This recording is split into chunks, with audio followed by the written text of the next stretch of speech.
በዓለም ላይ ከ1.2 ሚሊዮን በላይ የፕላስቲክ ከረጢቶች ይመረታሉ። እነዚህ ምርቶች በመርዛማ ኬሚካሎች ምክንያት የሰው ልጆችን ጤና በእጅጉ የሚጎዱና አካባቢን የሚበክሉ ናቸው። ችግሩን የከፋ የሚያደርገው ደግሞ እነዚህ የፕላስቲክ ከረጢቶች ከ100 ዓመታት በላይ አፈር ውስጥ በመቆየት አፈርና ውሃን መጉዳታቸው ነው። ብዙ ነገሮቻችን የምንመገባቸው ምግቦችን ሁሉ በዛ ከረጢት ይዘን ነው የምንገባው። እንጀራ፣ ዳቦ፣ የተለያዩ ምርቶች። በዛ ሂደት ውስጥ ግን የሰው አካል ውስጥ የተወሰኑ የማይክሮ ፕላስቲኮች ግኝቶች እየተገኙ ነው። አሁን አዳዲስ ጥናቶች እየወጡ ነው።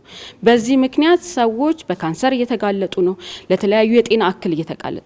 ምንገዛው ትንሽ ይመስለናል እንጂ በህይወታችን ላይ የምንከፍለው ዋጋ በጣም ትልቅ ነው ማለት ነው። የአካባቢ ጥበቃ ባለስልጣን በህዝብ ተወካዮች ምክር ቤት የጸደቀውን የፕላስቲክ ክልከላን የሚደነግገውን አዋጅ ለአምራቾች ከተሰጠው የ6 ወራት የሽግግር ጊዜ በኋላ ከጥር 23 ቀን 2018 ጀምሮ አዋጁ ተግባራዊ እንደሚደረግ ይፋ አድርጓል። በዚህ ሽግግር ወቅት አምራቾች ወደ ሌሎች ዘርፎች እንዲሸጋገሩ ባለድርሻ አካላት ሚናቸውን መወጣት እንዳለባቸው ይነሳል። አማራጭ ሆናል ወደ ተባሉ ኢንዱስትሪዎች ለመሸጋገር ከአንድ ኢንዱስትሪ ወደ አንድ ኢንዱስትሪ ስትሸጋገር ወይ ደግሞ ወደ አንድ ኢንዱስትሪ ስትገቢ ጀስት ዛሬ ላይ ብቻ ተነስተሽ ወደ ስራ አትገቢ።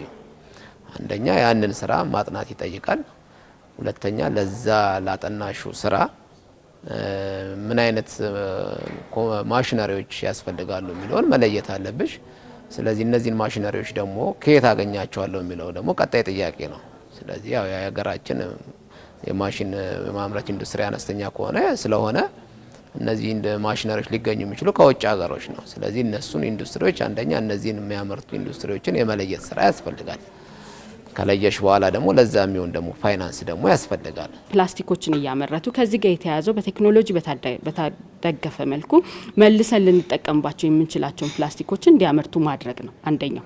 ሁለተኛው ደግሞ ልክ ፕላስቲክ የሚያመርቱበትን የሮ ማቴሪያል አለ። ያ ሮ ማቴሪያል ሲንግል ዩዝ ፕላስቲክስን ብቻ ሳይሆን የሚያመርተው ሌላም የፕላስቲክ ምርቶችን ያመርታል። ስለዚህ ለሌሎች ኢንዱስትሪዎች የሮ ማቴሪያል ኢንፑት እንዲሸጡ የገበያ ትስስርም እየተፈጠረ ነው የሚገኘው ማለት ነው። በሶስተኛ ደረጃ ይሄን ተኪ ምርት አለ ወይ ነው ትክክለኛ ጥያቄ ነው።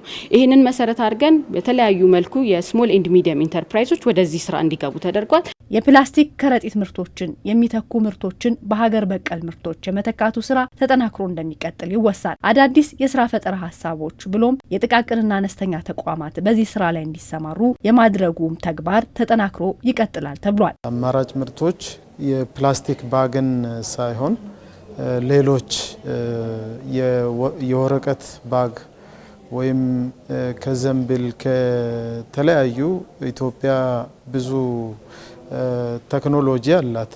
ዶሜስቲክ የሆኑ ዘንባባም አለ፣ እንሰት አለን፣ ሙዝ አለ። ከነዚህ ፕላንቶች አሁን ሙዝ ለምሳሌ አንድ ከተቆረጠ በኋላ ግንዱ ይወገዳል።